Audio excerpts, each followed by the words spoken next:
السلام عليكم الغزالات ديالي، كي دايرين؟ لاباس عليكم؟ كنتمنى كاملين تكونوا في احسن الاحوال ان شاء الله. اليوم جيت لكم فيديو قصير خفيف ظريف، نتمنى ينال الاعجاب ديالكم. غنشارك معكم كيفاش دوزنا هذا الويكاند عند صديقتنا وحبيبتنا اللي كنعتبرها الاخت الثالثه، رشيده، اللي دوزنا عندها واحد العشيه غزاله غزاله بزاف.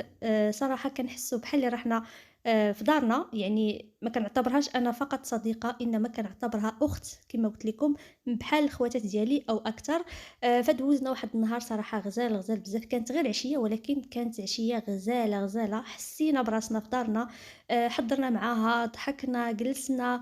يعني دوزنا واحد الوقت اللي غزال غزال بزاف. نتمنى ان شاء الله تدوم المحبه وصراحه حضرت لينا بزاف ديال الحوايج اللي هما غزالين. والواحد ماشي غير على التحضيرات او الاكل او الاشياء اللي كتحط، انما غير الضحك والوقت اللي كدوزيه مع الناس العزاز كيكون احسن من اي حاجه. نتمنى الفيديو ينال الاعجاب ديالكم، نتمنى دائما نكون عند حسن الظن ديالكم.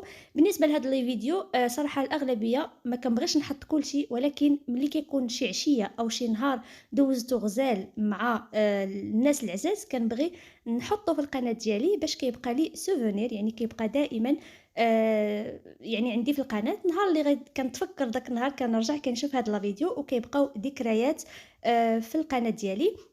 كنتمنى ينال الاعجاب ديالكم. نخليكم نقول لكم ما تنساوش دائما الاشتراك في القناه وتفعيل زر الجرس باش يوصلكم دائما الجديد. السلام عليكم، الى فيديو اخر ان شاء الله.